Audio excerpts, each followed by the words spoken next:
Welcome to the Good Old Blades podcast. I am your host, Aaron Levere, and join me as we talk to other knife makers and craftsmen about anything and everything knives. Thank you for listening into another episode of the Good Old Blades podcast. I am your host, Aaron Levere, and I am joined by the magnificent Luke Swenson. Luke Swenson is a slipjoint maker, a Renaissance man, likes whiskey and fine song, and he's a multiple award-winning Bladeshow guy.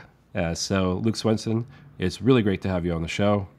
Hey, Aaron, thanks for having me. I really appreciate it. Yeah, absolutely. I feel like when Chris Crawford and I got started in the show, like one of the first guests that we wanted to have on was you, but we knew that you'd probably be pretty busy. So, several months later, here you are. Yeah. I've only ever done one other podcast. Oh, yeah? What podcast was that? Oh, Mark of the Maker. Basically, they just made fun of me a lot. Oh, that's... That's not true. They're a bunch of good guys. They're a bunch of good guys. Well, yeah. Well, we won't. I won't sandbag you on this show. I'm going to ask you a bunch of questions. You could do that to yourself if you want to, but I won't deliberately try to make fun of you. Oh, okay, very good. I'm still in therapy from the last one, so I appreciate that. Yeah. So, standard format for the show. I think that I say that every time. Standard format for the show. I want to talk about you outside of knives, right? And I think I'm probably telling everybody that subliminally, so they know that the format is. I'm always going to ask about a maker's life before I ask them about what it is that they do for a living. So, but yeah. I mean, I'm interested to know more about you. I mean, I feel like I've followed you for forever, but I really honestly don't know a lot about your personal life outside of that, because it's not like we're best buds outside of the knife world, and I don't come up to Idaho and freeze my butt off or anything like that. So, so who is Luke Swenson? Where'd you come from? What got you into knives? Whatever you want to share, I'm sure all of us would be interested. Well, I grew up in a small town about 30 miles south of San Antonio, Texas. And as far as getting into knives, my earliest memories are, they almost all contain a knife in some fashion, whether it's going fishing with my dad or we used to watch all of those Tarzan movies on TV on Saturdays, after cartoons were over, all that kind of thing. So I always kind of considered myself a knife guy. I really didn't know anything about custom knives. That wouldn't come till later, but I after I graduated high school, I went for a very short stint in the United States Navy. When my good friend Bill Clinton got elected president, he basically gutted all the armed forces in force reduction, and I was determined that I had a heart murmur and that I could not function in a high heat environment like an engine room. So I became a firefighter naturally. And I had a wonderful firefighting career, 23 years or so. It got down to the point where I actually got prostate cancer when I turned 40. And so it came back when I was 42. And after that, after you have something like that, you kind of start, because I was one of those guys that was going to do 30, 35 years in the fire department. They're going to have to run me out of here. It was such a great place to work. And, those guys are like family, we spend a third of our lives together. But, I started really kind of thinking, what would be important, and my definition of important changed. And, my wife and I have been married for we're high school sweethearts. We got together when I was a senior, and we have one daughter. She's now married and first grade teacher in San Antonio. My wife, she had thyroid cancer when she was 28, and after discussing that with doctors, we decided just to stop at the one. We didn't want to take any chances. There were some, I don't remember exactly what they were, but there were some risks. So, so fast forward that to me turning 40, finding out I had prostate cancer, going in, having treatment. 2 years later, it came back, me deciding that, there's a lot of more important things to do than fight fire. Nobody ever said they wish they had worked an extra shift on their deathbed. So we had bought this place up here in Idaho in 2010 and enacted a plan to move up here eventually, and I would make knives. And man, that's what we did. I retired from the fire department in 2019. And we hung around until after Bladeshow that year, and we packed up our stuff in a truck and drove everything 2,000 miles across the country. There's not much like looking out in a hotel parking lot and seeing a big truck with everything that you own in the world in it. Yeah. But yeah, so I've been up here full time ever since then. What's it like? I mean, so you were making knives in Texas, in South Texas, right? And then, I mean, you got to build out your shop and do all that stuff. Like, I mean, was there things that you changed about the way that you were doing knives in your new shop up there from what you had available to you down here? Well, the only difference in my shop there and here is that I've upgraded my equipment here. I bought a big knee mill and a couple things, just a couple of equipment upgrades. But my shop is roughly the same size as it was. You don't need that much room to build slip joints, as it turns out. Yeah. I can't remember when Chris did your video. Were you already up at your new shop? No, that was at my shop there in Texas. Okay. I was basically a 2-car garage.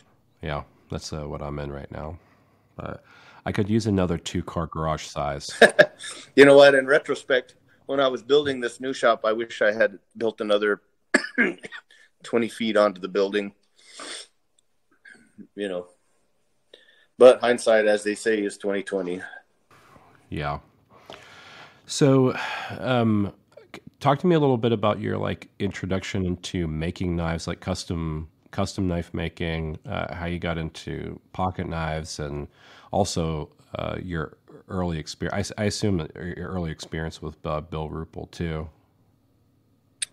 Well, like I said, I grew up in a town called Natalia, about 30 miles south of San Antonio, and another 30 miles south is Pleasanton, Texas, where Bill Ruple lives. And, unless you lived under a rock in that area, you'd at least heard of Bill Ruple. But I didn't meet Bill until like 2000. I think I built my first knife, and it's really just more like a knife-shaped object. It really wasn't an actual knife. But I built my first one like around 2002 or 2003. And I made fixed blades for a long time, maybe 6 years. And then I actually went to Bill Ruple's and Rusty Preston's slipjoint class, started kind of acquiring equipment. And then it kind of got put on the back burner. I started kind of more into the bushcraft type knives, survival, big choppers, all that kind of stuff. I had originally planned to forge, but it worked out where I didn't. I don't know. I ran across a deal on a Blade Master grinder, and so I started doing that, and I just, followed that path. I didn't make my first slip joint until around 2010. 2009, 2010. I was actually in Bill's shop. I would go to Bill's shop. I met him at a Guadalupe Forge Hammer in New Braunfels, Texas, put on by Harvey Dean and Johnny Stout. And I met Bill there, and I would go down to Bill's shop, I don't know, a couple, 3 times a month maybe, and just hang out and look at his masterpieces that he was working on. And, he'd help me with some file work and some basic knife making stuff, or sometimes he'd surface grind some blanks for me. Over just an all around nice guy. He we weren't really doing the same thing, but he was happy to help all he could, and I appreciated that. And then probably around that 2010 mark, I really got discouraged. I indicated to him that I might just not make knives anymore at all. And he said something like, "Well, you already took the class, quit being a big sissy and make a slip joint." And man, I made that first one, and that was it. I was hooked. At that point, I wished I had made them that whole time. Yeah. Actually, December 9th, 2009 was when you took your class with Bill Ruple. Is that what it was? Do you know how I know that? Were you there? No, sir. The guy that I bought the shop equipment from, his name was John Weaver. And John Weaver lived down in Glen Rose. And he took a class in December of 2009. And on the list of all the people who were at the show, or at the class, you were on that list. Enrique was there, and a few other guys, and John was there. And so I have a list. Like, he took pictures and took notes and everything. And so I was getting married for the first time at that day, and I didn't really think at all about custom knives or anything then. So, but yeah, I have all this paperwork that basically shows exactly when you took that class, which I think that was a refresher class for you. That wasn't the first one that you did, right? Yeah, I went to their original one a few years before that. Yeah. And, so I mean, basically 2010, but 2009 technically in December, the last month of the year. There you go, man. You got me. Well, you know what's funny is for as long as you've been in knives, to like proximity wise know when you took those classes and stuff is actually a pretty big deal. I mean, think about it. Think about how many years that's been, and also think about how many knives you've made and how many shows you've gone to. It's surprising me sometimes the mental dexterity of knife makers to remember, like, really very close to exactly the dates and times of certain things. Yeah, the main reason I remember it is because I actually had a pretty good friend that passed away right after I made my first slip joint, or in that vicinity. So yeah, that's how I remember that. The year before my first Bladeshow, no, that's not true. The year after my first Bladeshow, because I believe the first Bladeshow I went to was 2010. And then I had a very good friend of mine pass away the following year, right after Bladeshow. And then by then I was already pretty much making exclusively. I had pretty much just started making slip joints all the time. Yeah, that's pretty interesting. So, what were like the early years of slip joint making for you? Like, growing your reputation in slip joints. Like, did you? I'm going to say this mostly because I'm interested to know just on my journey, but it feels like to me, like I've seen a decent amount of success in fixed blades, right? Been published a few times. I'm not a household name by any means, but some people know about my work and everything. But it seems like going into slip joints, it's like a completely different like stratosphere, and it's like you have to like start from the beginning, but in a different type of like niche of knives. How did you handle that going from making fixed blades to slip joints? Did you see a lot of success in the early years? Well, I never really had much success selling fixed blades, so I was used to the success I wasn't having when I first started making slip joints. my first two Bladeshows, I sold 0 knives, and I call it the long lonely weekend. So it's just kind of one of those things. I just tried not to get discouraged, and I tried to put my shop time in, and I think it when I got my blade cover in 2017, that was significant for me in the slip joint world. This whole thing, I never, I mean, everybody loves to be recognized or whatever, but the awards, it was never about awards or accolades or any of that. All I ever wanted was just to be taken seriously. And I think that started kind of after the blade cover came out. I had, I would get questions from guys that I idolized, and that to me was, it was awfully fulfilling. It was, as nice as the awards have been, that kind of thing, it's kind of a reward, because the work that those guys have put into their craft, and then they think enough of your work to ask you about how you did something. And to me, that was, I felt successful at that point. Yeah. That's an incredible amount of validation, right? That's a great word. Yeah. Yeah. Yeah. And no, I mean, I don't know. Every time I talk to you, I just feel like we could easily be brothers, although you'd be my much older brother. But easy there.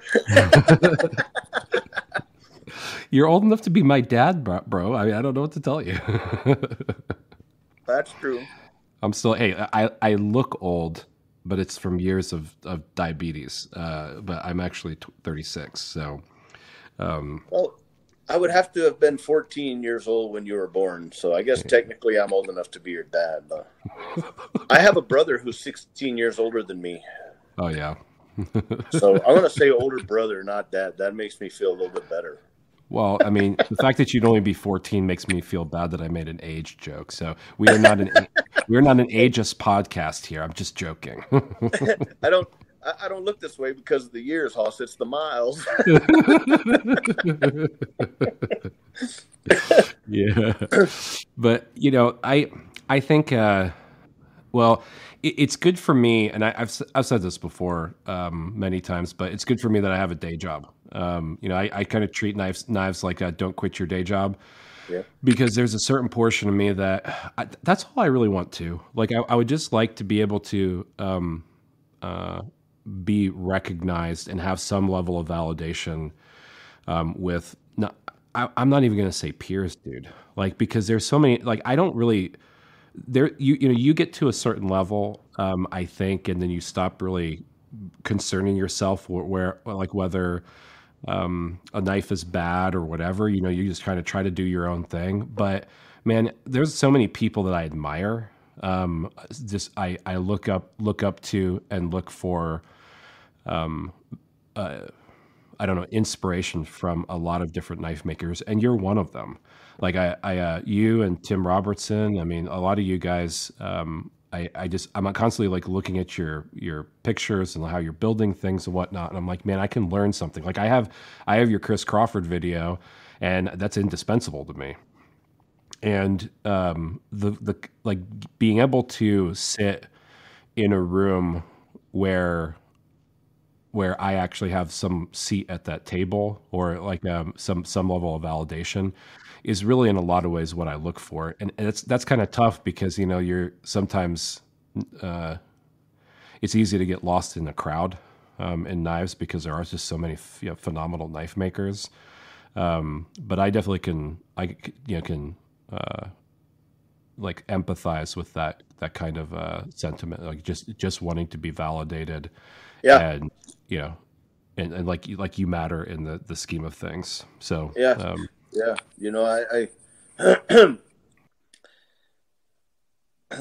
I understand exactly what you're saying. I understand exactly what you're saying. And I don't know that. I don't know. I feel like it's not so much a vanity thing as it is that I just appreciate or would like to. I just want to. I want people to look at my work in 50 years when I'm gone and say, man, he might have been kind of a, but he made a pretty good pocket knife. Or he tried his best to help folks that wanted to get into it. Yeah. Well, I mean, I think that we're in an age where it's not so hard to come by information anymore. Like if you think about the problem long enough, you can solve it. So I try not to really like hold back on anything. Like if somebody asks me a question about something, like who am I to refuse it? Exactly. The one exception is like if somebody specifically told me something that I know that it's kind of guarded information because they spent a lot of time in R&D on it and they were kind enough to share it with me, then I'll just go back and say, hey, like talk to this person about it. Maybe they'll share it or not. I was fortunate to hear it.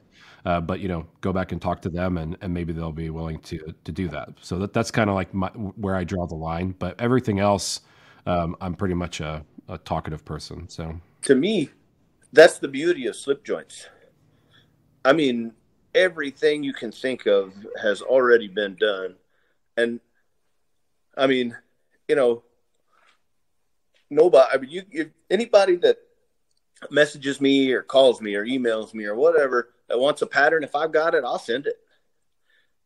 I mean, Tony Bose, arguably the father of modern custom pocket knives. I talked to him the first time I met him in Kansas City. I felt like I felt like Luke Skywalker there talking to Yoda. He just everything he said, I just like tried to memorize, and I had to. I'd mentioned something about patterns, and he said, "Oh, you want some patterns? No problem." And that next day, as soon as he got home, all of those patterns were in my inbox in my email. Tony Bose took time to take my email and sat down and sent me all of those patterns. And that meant a lot to me. I miss Tony a lot. I mean, of course, Bill is the maestro and he taught me everything I know, but I really enjoyed the little bit of time that I got to know and interact with Tony. He was a special, special guy. Yeah. Well, I think that in Tony's wake, a lot of us try to mimic that same kind of aesthetic, right? Like, clean lines and great walk and talk and those things, right? And I mean, if you think about it, like Tony Bose pattern knives are pretty much like the entry level pattern, like a suite of patterns to try to replicate when you're getting into slip joints. Like, I mean, how many people's first few slip joints are like a Zulu pattern, right? Or something like that, Well, I appreciate the access. Like Tony opened up the floodgates to, like it seemed like there was no preferential information any longer. It's like, right, here, if I'm going to learn it, then I'm going to try to tell somebody else because I don't want it to die with me. It's like I want everybody to know it so that way we can continue this craft on in this way. Right. Every good maker, every time I teach somebody, and I've been asked this before, they're like, man, you make these knives, you teach guys to make knives like you make. He's like, that's just, aren't you worried that you're introducing competition into your market, And I can see how somebody might think that, because we all make things that aren't a necessity. And there's a limited number of guys that want to buy a handmade pocket knife, right? I mean, it's. But the way I see it is, for every person that I teach, they start making knives, they're going to bring their own. Excuse me. They're going to bring their own set of customers into the custom knife world. They're going to have access to people that I don't. They're not at the entry level. The guys that buy my stuff probably aren't going to buy from a first year maker. Some will, but I've never seen it as competition. Plus, one of the things, I would always, Bill would always tell us, all the guys that, all the cartel guys for sure that he helped. He said, "It ain't gonna cost you nothing, but it ain't free." He said, "You got to share this information with someone else." He said, "I'm happy for you to come down and, you'd be surprised what kind of information you can unlock with, some cold beer and a Mexican plate for lunch, right? I mean,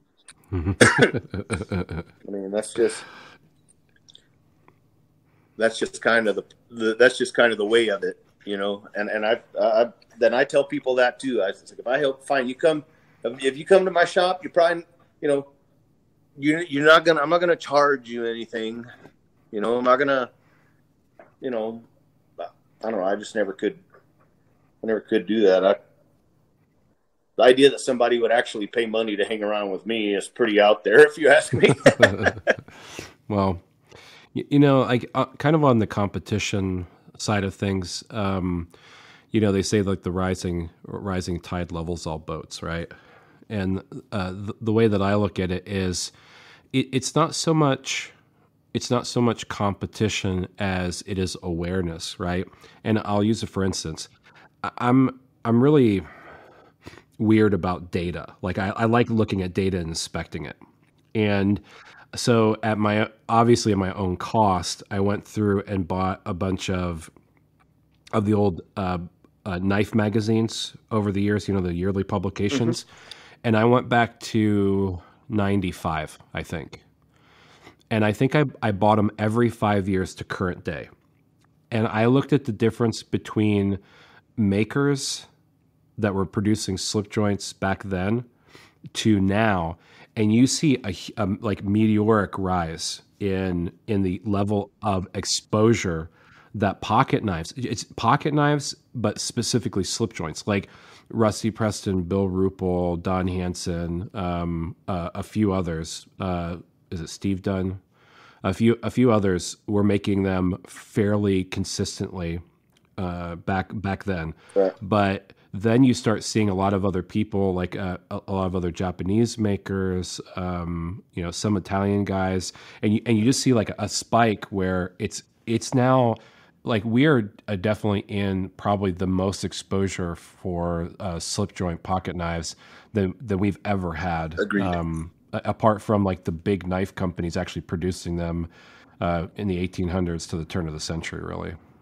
For sure, that's right. And obviously that's all production work. So yeah, I mean, and that started with a few guys being able to share their time. And so if you think about it, like that's cascaded into really what we have today, and a market that, lots of guys are remembering their grandfathers with pocket knives or their dads with pocket knives, and they're getting into it or they're collecting it. And so I think that it just like reignites like a boyhood passion specifically. I'll agree with that for guys. Yes. So whether you're a maker or whether you're a collector, I think that there's a symbiosis there that it goes hand in hand with sharing knowledge on how to make things. Right. I have a funny story about that. One time I went to one of the East Coast custom shows when it was in Fort Lauderdale, and the table next to me was Jerry McGinnis. And Jerry is just one of those guys. I mean, he is, everything he touches is just magnificent. He's good at everything. But he only had a limited number of knives, and not everybody that was standing around my table waiting on the lotto drawings got a knife. And I happened to strike up a conversation with a young man about, about knives in general. And he asked me what kind of machine I used. And I said, well, I have a Burr King and an Enrique Pena, early Enrique Pena grinder with the flat platinum slack belt and contact wheels and small wheel. Anyway, he said, no, what kind of mill? I said, oh, well, I have and at that time I was using a Harbor Freight mini mill. And he goes, no, what kind of CNC machine? And I said, well, I said, man, I don't have a CNC machine. If I did, I would probably hang clothes on it like the weight bench. And he said, well, how did you get, because I had a trapper with rope file work on it. And he said, well, how did you get this in there? I said, well, I cut it in with a chainsaw file. He goes, wait, you mean by hand? And I said, yeah. And so he started looking at my knives, and I had a Stockman on the table, a little 3-blade, and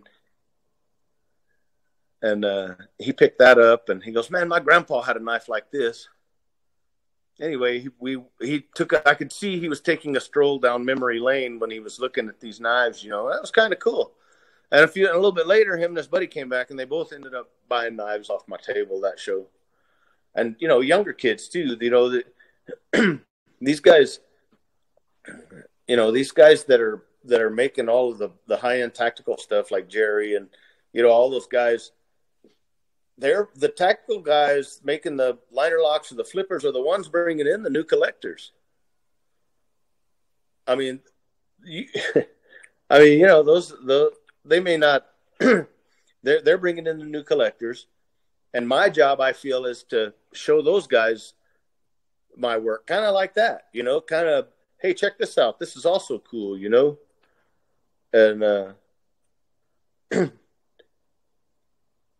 I don't know. I would like to reiterate here that I'm not saying that these guys are all making their knives on all CNC machines, but the big thing at the time was those Tormac CNC machines, those, back then. And I honestly have no idea, how any of those guys make their knives. Some of that stuff they come up with is just crazy, and I can't fathom doing that, and I personally never cared about any of that either. As long as they're upfront with their customer, how their knife is made, whatever they're doing, if it's popular, man, I say cash in. Yeah. Well, I mean, I think it's a generational thing too, because, with, I didn't grow up this way. Like, I work in computers and I understand it really well, but I do not understand the programming side of CNC. All right. Yeah. I'm not good at modeling things and whatever. So really what it comes down to is, like, you have a generation of kids now that have grown up in developing things and the computational side. And it makes just as much sense to them to be able to plot out tooling courses as it does for me to be able to run a file on something. A physical, they're running a digital file and I'm running a physical file. And I think that it does, like, yeah, you can repeat the same thing over and over again in CNC, right? But really not. Like, if you think about it, like you have the program, but that is like one small piece of it. Like, you got to set up all the tooling correctly. You got to make sure everything is running correctly. You have to be able to, like, run the stuff on the material that you want. And sometimes your programs don't work. I mean, hey, all that is, all they're doing, all those guys are doing that cut that stuff out like that. They have a really nice, overpriced bandsaw. They still have to build that knife when it comes out of that machine. There is still an unimaginable amount of work and skill that goes into doing that, and there's room for everybody as far as I'm concerned. I love some of that stuff. There's some guys doing some stuff now that just blow your mind, Yeah. Well, I think as a sidestep to that, like a Overinder was telling me that he cuts his springs for his slip joints from his 3D pantograph, right? And if you think about it, I mean, it's a manual CNC machine. Early CNC, right there. That's correct. Yeah, that's absolutely correct. So yeah, I mean, I get it. I mean, I don't really knock on technology. Nope, I'll never do that. But I don't understand it, and I can't do it. But that doesn't mean it's bad. Yeah, for sure. But yeah, I don't know. I mean, I think that's cool though, that like introducing people into a craft or whatever and having them gain an appreciation for it is cool, because I not so many episodes ago I had Neil Punchard on, and he runs the Catch Bit Show podcast with Mike and Jason, right? Mm-hmm. And we were talking more about like some of the history of different types of knife patterns or mechanisms, and like liner locks, slip joints or spring knives, lockbacks. All of those are actually very old mechanisms. Like they've been. We can see them in a lot of cases even as far back as the 1600s.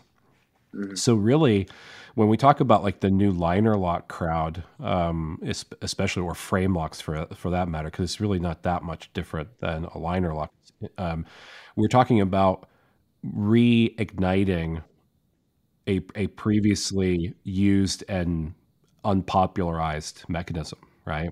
Right. The same way as slip joints. So I mean, it's kind of just like this big loop where we go back to making these same type of things, but in a more advanced or sophisticated manner in some ways, and in some ways not so sophisticated. I mean, look at the old Sheffield cutlers and some of the exhibition knives. You get to see some pretty. Man, I love those knives. I have that Sheffield book. I actually met the guy that wrote that Sheffield book and put it all together. And nice guy. I said, man, mine's got a track worn through it. I look at that all the time. Yeah, I found one.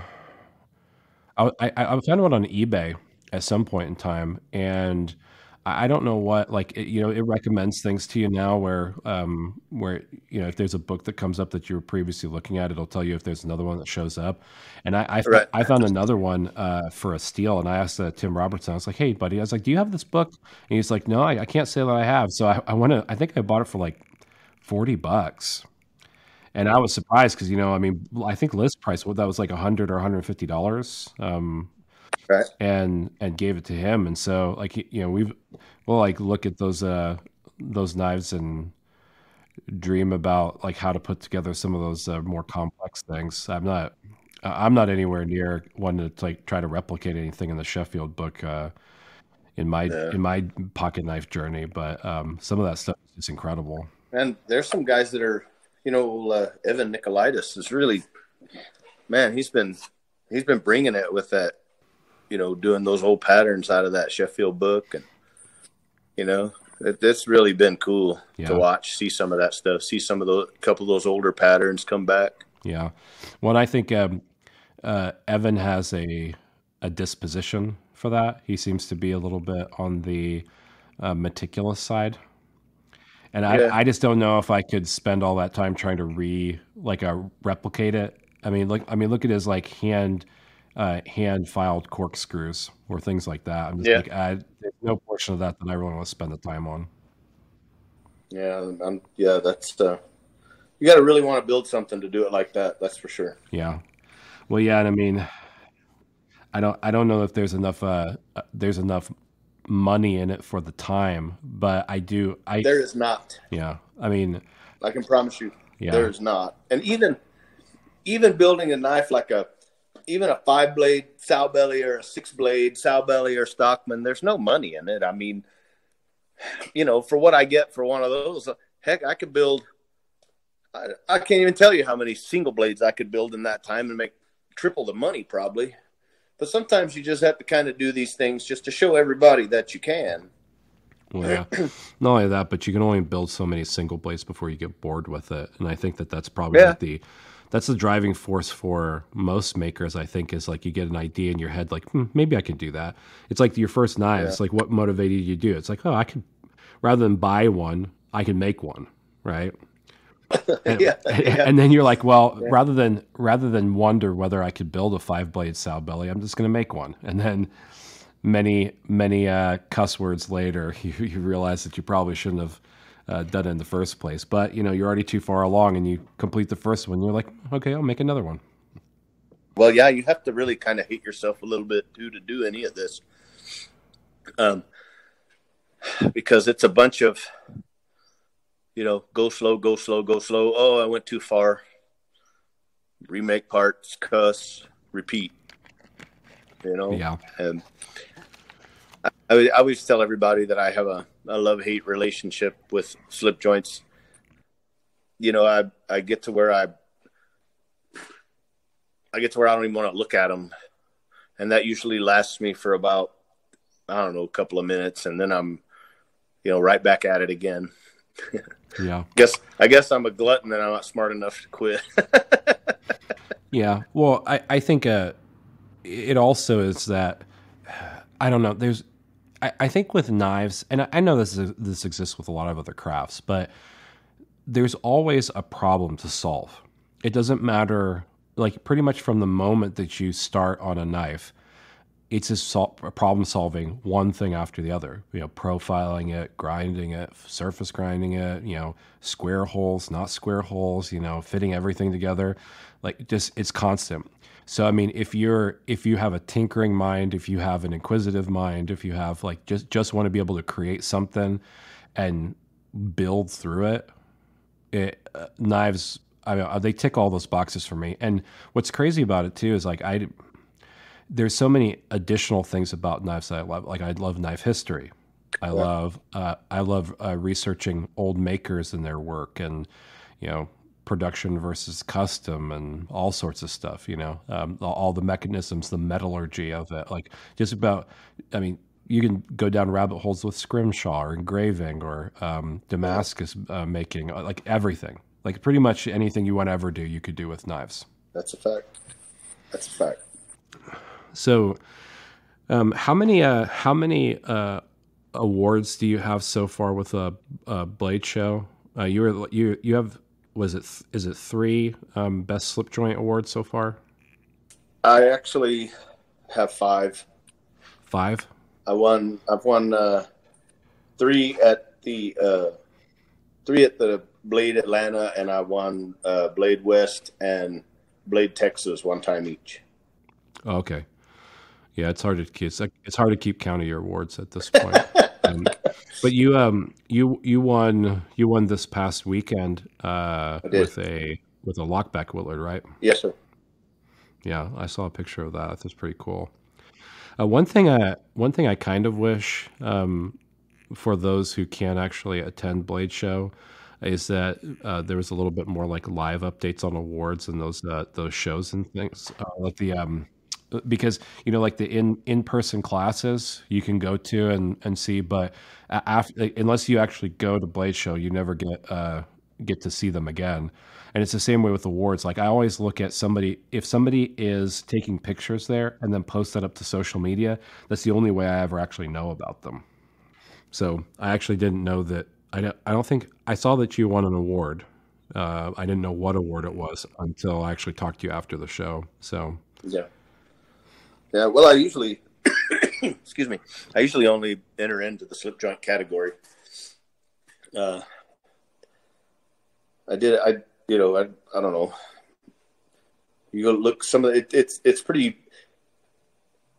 Looking through that room and looking on those tables for those knives submitted for judging, it's all you can do, not to just put your knife back in your pocket and leave. I mean, some of those knives are just fantastic. There's so many guys doing so much awesome work. It's pretty it can be overwhelming, even if you've been doing it a long time. Yeah. No, I mean, that's the way I feel all the time. I don't think. I think this past maybe last year in Atlanta last year, I might have put one blade out for the Guild Awards, but I can't remember. I pretty much just put them back. I'm like, I'm just not even going to worry about it. Well, you will not win 100% of the competitions that you don't enter. Yeah, and I guess that is true. But I mean, I don't know, dude. Like, there's a portion of me that is it's not self-deprecating, but it is kind of just like when you see a bunch of other work that's just like phenomenal work. There's for me, it's a respect thing just to say like, hey, I already know that there's a lot of good winners up here. Like I'm fine. I tell you what, I would not want to be a judge in that room. I'm not sure there's an amount of money that would make me be a judge in that room. And, I just, wow, too difficult. Oh yeah, I mean, yeah, I don't get it either. Like I don't even understand what possible criterion you can like develop to be able to judge the variety of work that blade show or knife shows in general have to adhere to. I mean, it's just it's a really difficult thing to navigate because of so many good makers, and really, really, you just kind of have to find something. I don't know. Do you just find like individual flaws, or I think that with knife making though, and even if you're not, if you're a student of knife making, if you're an exceptional knife maker yourself, you can look at a knife, and if it's got a pin showing, that's not right. If it's got, if the blades are crooked, or the swedges are off, or the plunges are off. I mean, these things, right? I mean, so I think that I think what they must do is just nitpick every single little flaw until they find something that has the least amount of flaws. None of the stuff we ever do is perfect. But I think that must be the only way they can do it. I don't know. I definitely would not want to be in that room as a judge. yeah. No, I get that. I mean, you're doing something right. I mean, when was your first award? I can't remember. Was it 2020? 2021? I can't remember. It was the first year that they had the Tony Bose. It was 2021. 2021. Yep. The first year that they had the Tony Bose Best Slip Joint Award. Yeah. Well, that's quite a few accolades in a short period of time, buddy. Yeah, it's humbling. There's so many great makers. That they. I mean, when you're a maker, you only see the flaws. I hate every knife I ever take to any show, and I always just whenever I look at them, all I can see is how I should have made them better, and how I should have, I should have done this or I should have done that. But at some point, you just have to set them free. I don't think knife makers ever finish anything. We just give up on it, Yeah. Yeah, I know. I feel the same way. I don't. That is a difficult part. I mean, I don't know. I've met some knife makers that really think that their work is the best in the world. But I'm not. I'm just really not that way. Like, I mean, honestly, I look at it and I'm like, man, if I spend another 10, 20 hours on this thing or that, then maybe it'd be in my mind. It would make sense to show it off and everything. But I think that you're as a knife maker, as a self-conscious knife maker, you're probably just like one step away from oblivion with every knife that you make. So, yep, there's definitely room for a lot of overthinking. Yeah, but isn't that the way with knives? Like, knives is just philosophical. It's basically like I don't know whether a knife maker requires therapy for making it, or if it is therapy for when you're making knives. Well, depending on what I'm working on at the time, I could argue for both sides. Yeah, I don't know, dude. So, what I'm interested to know. What's the trajectory for you and things that you want to try? I mean, you obviously are a household name in slip joints. You have the camaraderie of the cartel and everything. The slip joint cartel, for everybody who's not aware, that Luke Swenson is part of that.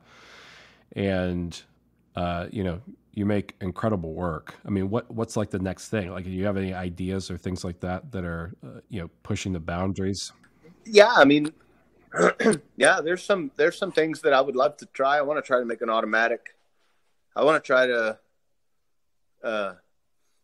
maybe do some of the traditional patterns, in maybe some ways that people haven't seen, maybe, I want to, I really like to maybe at some point, I'd really like to try to have some production knives done. I don't really have a trajectory. I just really plan on getting ready for the next show and trying to fill some of my custom orders and trying to do some new stuff in between as I find it. And, there are some things that I would like to do, like that. One thing I've always been interested in know, and I mean, tell me if this is like kind of off base with me to ask, but in knife shows, I've always been interested in the selling out component of shows, right? Because it seems like in a lot of ways, the tip of the goal should be to, like, if you sell out of a show, then it's like the pied de resistance of a knife show, right? But I've also seen that some makers will sell some to customers that come through and some to dealers and things like that. Like, do you in selling knives, and just as a this is kind of like for other makers to just like kind of test the waters on what kind of selling do you like? I mean, do you have a recommendation if you're a newer knife maker on maybe some of the way that you should diversify the way that you sell knives? Well, first of all, as far as the selling out component, I rarely sell out at a show. I don't. I sold out for the first time at the Bladeshow last year, and then my next sellout was at Blade, Texas this year. So I don't really. A lot of people say that. They say, "Oh, man, I was going to come to your table, but I knew you'd be sold out, and I've got 3 knives laying there." Yeah. And I'm like, well, I mean, I got knives, and a lot of people don't like the dealer thing. But what a dealer does for you, to me, is he's going to ask, or he may not. He's going to ask for a certain amount of money to allow him some room in resale. Well, dealers have an established website that that already has traffic, so if you're a new guy, then getting a couple of knives with some dealers is a great way to get your name, to get that name recognition that you really have to have.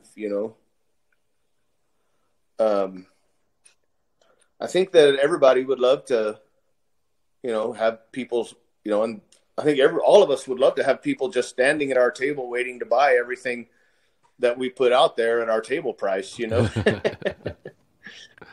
But that, in reality, there are some guys that happens for, and that's fantastic, man. But I think, you can't fault a man for going a couple of 1,000 miles from his house to a show and has knives left and sells those knives at a slight discount to a dealer, it makes the show feel like it was worth attending. None of us want to carry knives home. We want to take money home. Yeah. I mean, the bottom line is you're trying to get out there and sell your knives and make what you love doing productive enough to be successful and not have to do something else that you don't like. I mean, so yeah, I think for a new maker, your workmanship should always be ahead of your pricing. You should do good work, and somebody should say, "Man, that was a good knife for the money." Yeah, that makes sense. Those are the things. Put your shop time in, get your work up there. The pricing will follow. Develop, a relationship with at least a couple of dealers that get a rapport going with those guys. And a lot of those guys will take some of your knives on consignment. I encourage new makers to, take those opportunities as they come. If somebody says, well, I could, we don't really know you, your knives look good, but we don't really know you, but we don't, your knife would be one that we would consign. I did that. I did, I typically, for a dealer, I will, there's somewhere between 10 and 15% would be the 15, 20, maybe 20%. It just depends. And the way I used to do it is if they were buying more than one knife, they would get a 20% discount. So yeah, that's my thoughts on dealers. I think they're good overall. If you're one of these guys who shows up at a knife show and lets a dealer take all your knives and says, look, I sold out. Well, kind of defeats the purpose of going to a knife show, right? You still have to have knives for the people that paid their money and stood in line. You still have to have knives for those folks to see. Yeah. So you have to kind of strike some kind of a balance. Yeah. I think. Yeah. I don't know if in talking to some dealers, I've ever had them be totally transparent about where they grade my work at. It's kind of like, maybe I'm interested, maybe I'm not. It's like it's either it's a pass or a fail.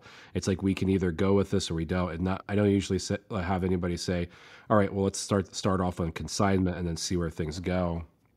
But I think people have to understand that even dealers, they're not made of money. They have to make a profit on it, and they take a lot of risk on makers. So, yes, they do. I think that it's interesting to me because I know that there's a lot of makers that look at dealers like, well, that they're like the bad guys in the relationship. Like, hear me out here. Like, I've heard people say like, I don't mess with dealers. I'm like, well, I don't really get that. Like, don't mess with dealers. Like, dealers have a market that is unlike being able just to go directly to shows and buy it, right? And I've always thought as dealers is like a different avenue to be able to pull in attention to my work. And so even if that takes a little bit of off the top and finagling in order to make the numbers look right for both parties' advantage, then that's okay. That's okay. But they have to make money off the top somehow. For dealers who are buying your work and asking for 20+%, and then they're selling it for 80% more, and so the aftermarket cost is higher, maybe. But well, one thing you can a way you can look at that too is if you're giving them a little bit and they're able to bump the price up, then your table price can increase. Yeah, that is true. If they're selling your knives at a 40% markup after you give them 20 off, well, then there's your prices can go up if they're actually moving your products. Yeah. I don't know. I've never had a negative experience with dealers. I've seen knives on a dealer site, and I'll say, hey, bring that knife to Bladeshow, and I'll swap you out something else. And they'll bring it and leave it with me, and I put it out on the table, and they walk away, and they don't get 10 steps. Somebody comes and buys that knife that they didn't sell on their website. You know what I mean? Mm-hmm.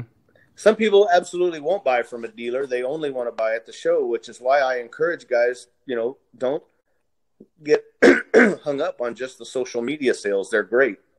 The Instagram thing, I don't always sell out at shows, but I usually never have knives available because I'll get 5 or 6 Instagram messages for each knife. And, if it don't sell, I'll just pick the first guy and send him a message. Hey man, that knife didn't sell. You still want it? Yep. Or nope. And if he don't want it, I'll go to the next guy. No hard feelings, no worries on my end, But yeah, I'm the only. I was joking with my wife at the Bladeshow that I'm the only maker who doesn't know that he sells out real fast. Yeah, he's like, "Oh, I knew you'd be sold out." Well, no, I wasn't sold out. I'm still not. yeah, yeah. I get And maybe that. it's an excuse. Maybe they don't want to buy one of my knives, and that's fine. If you're out there and you do that, you don't have to make excuses. If you don't want to buy a knife from me, that's quite all right. I don't mind. You can still come by Yeah. and say hi. Yeah, I think well that's a thing that's kind of difficult with knives too, is like the perception versus reality aspect of it, where some people think like they'll talk to you and they'll be like, well, I definitely can't afford one of your knives. I'm like, well, like try me. Like try me. I got lots of things that I can make, and I got lots of things that I can sell you, so I mean I'm willing to Yeah, entertain it. Like don't insult me by saying like $150 for a knife that clearly my list price is $500 or $600 for, but we can usually work something out. Um, and it's like it's selling knives too. Like how many times are there missed opportunities because people assume that I don't know that you're. It's not that you're more popular than you are or whatever, but it's that you don't take into consideration that guests and people who are individuals who are wanting to buy knives have a preference over you just unloading them to a dealer because you want money, right? It's more about the personal relationship that you form with their right, right. fans and everything. So, Well, I and mean, that's fine. I mean, but you can't fault the man for if I go to a knife show and I've been there, if I'm on my second day and nothing's moved, you can't fault the guy when a dealer comes by and says, "Hey, I'll buy your whole table." You can't fault him for that. oh no, absolutely. You can't. I mean, Yeah, I think it's one of those things. I mean, uh, it's a it's a tough market, but it's a tough industry, and it's a tough personal experience with knives. Like I don't know that anybody really gets into it with without a little bit of I guess naive notions about how successful they'll be, and without a very swift kick in the shorts on what reality is. I think that's one of the reasons why like I try to be pretty candid with listeners on that, because I can't tell you how many of the old timers are like, well, if you're into knives to make money, then like don't quit your day job, or why are you doing this? Because it's a really tough way to make a living. yeah, it really is. Yeah, I'll, you know, the guys that do the best, I think, either they have a they have a they have a good job themselves, that they don't have to have the money, because I mean I can't tell you how long it took me before I sold knives consistently. It was a journey, and I just kind of figured it was what it was. I just wanted to build knives. I mean, selling them was great, but I mean, I gave a lot of knives away. Yeah. I mean, that's just, it just, it's an, I wish I could understand the dynamic. I wish I could, I wish I could put a pin on it and say, this is the deal. This is what you have to do. This is what, but man, Well, yeah. it's tough. I mean, at the risk of sabotaging my own the perception of my success, like I don't sell an exceptional amount of knives very quickly.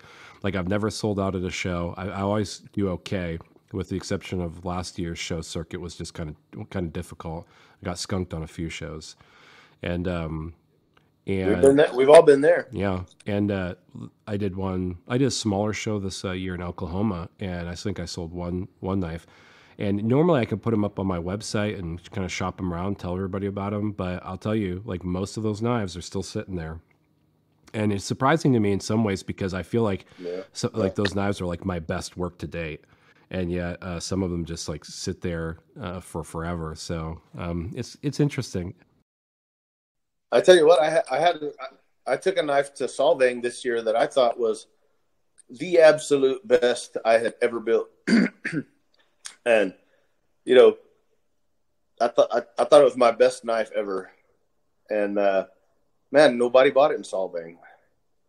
And it was the very last knife that I sold Saturday afternoon.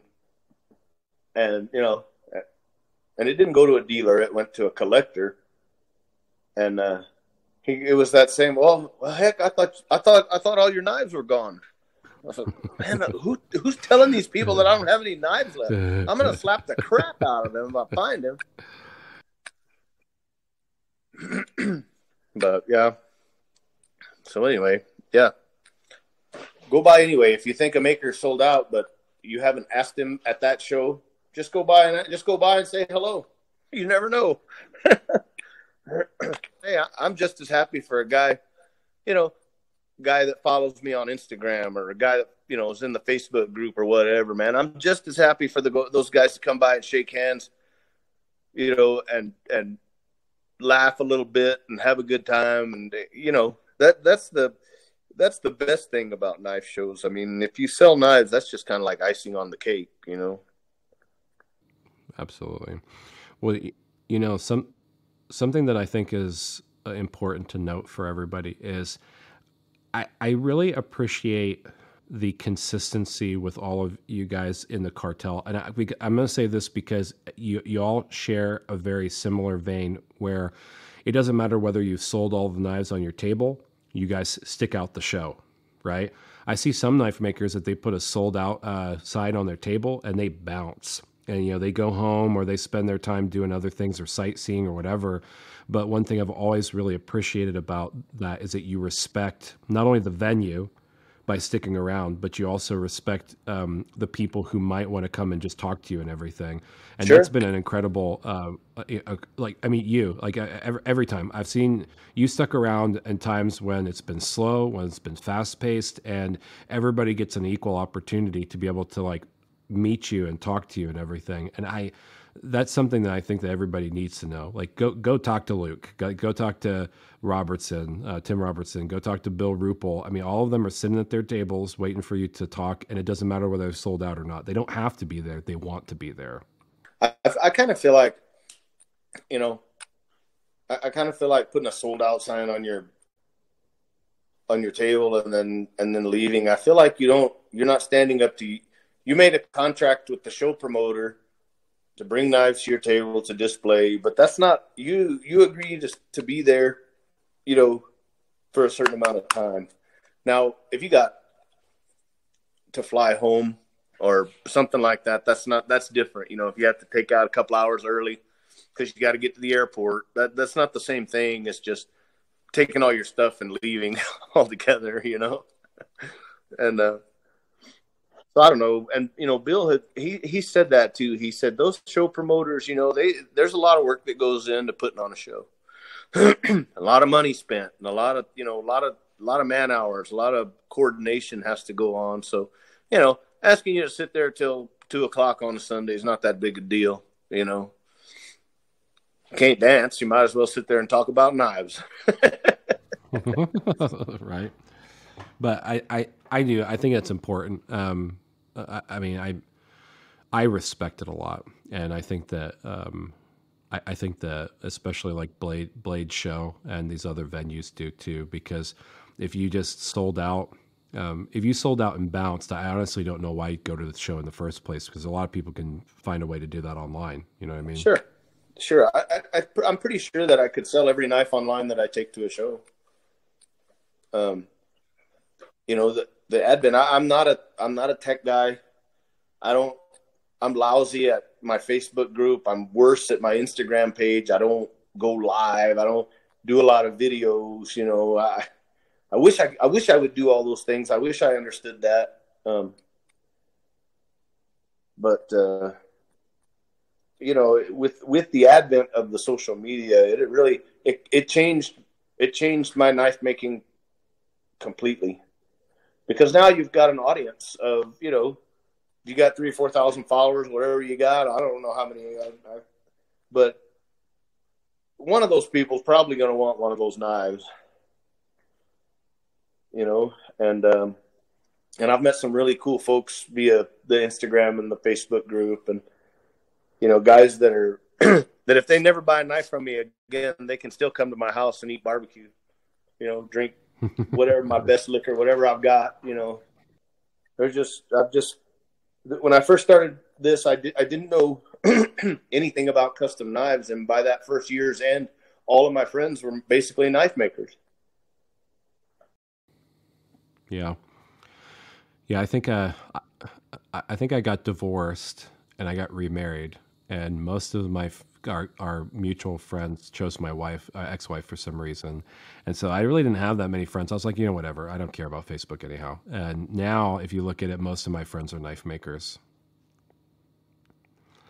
Heck, the guys I used to hunt with, Uh-huh. the guys I used to hunt with and go fishing with, they didn't even miss me. They just got a new guy with a truck that looked like mine.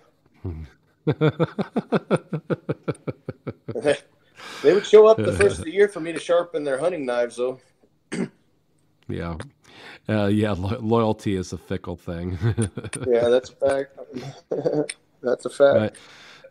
So, Luke, I typically ask this at the end, but of an interview, I'm interested to know, like, if you could summarize some advice for like new makers or established makers, like something that you find important about like your journey and something you want to impart onto others. Like, I know that you are just really very open with everybody that you talk to, but is there anything specifically that you'd focus on if you're a new maker or an up and coming?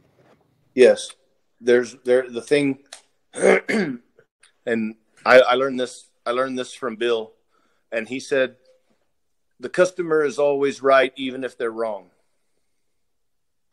And here's what he meant.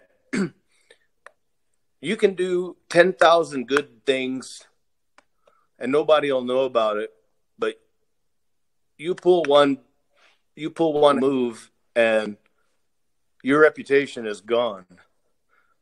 And it's too small a world.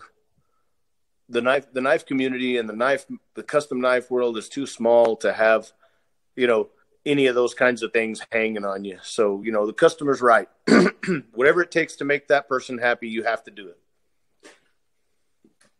That, and put your shop time in. There's no shortcut. There's no magic wand you can wave and, be able to make knives. You just have to work. That's it. Well, that's all really good advice. I mean, I really think I agree with that on both counts. So, I don't know, bud, you want to talk about anything else? You're more than welcome to, but I know we've gone a little bit over time, so I could just as easily talk to you for another few hours, but. Yeah, man, you're going to have to come up to North Idaho sometime. We'll build something cool. Yeah. I'll get my skis on and head up there. It doesn't snow here. It's 85 degrees here right now. It doesn't snow here all year round. Yeah. That's interesting. How do winters get pretty cold? Yeah. This year was our hardest winter. We got down to negative in November, got snow, and it didn't leave until probably late April. Yeah, that's a rough one. Well, yeah, I'll try to make it up there sometime. I'm hoping that I can get some travel time in this year. So if it's maybe not this year, then next year. Yeah, next year might even be a little bit better. Yeah, that'd be cool. And yeah. Are you planning to do Blade West or Blade Texas? You'll do Blade Texas, right? I given up my table for this year last year because I just decided to mostly not do any shows this year. But I'm on the waiting list. So if they can wiggle me in, then I'll be there next year. For Texas or? For Texas. Okay, cool. Yeah, I'll be in Blade West in October next. That's my next show. Okay. Well, yeah, I the company I work for full time is up in Utah, so maybe I can squeeze up there for a few days and come to the show too. But I'll have to just kind of see what the agenda looks like for the rest of this year. Yeah, man, that'd be cool. Be good to see you again. Yeah, absolutely, man. Well, thanks again. I really appreciate you spending your time and sharing your knowledge and heart with us. And anytime you want to come on the show, you're a guest. Yeah.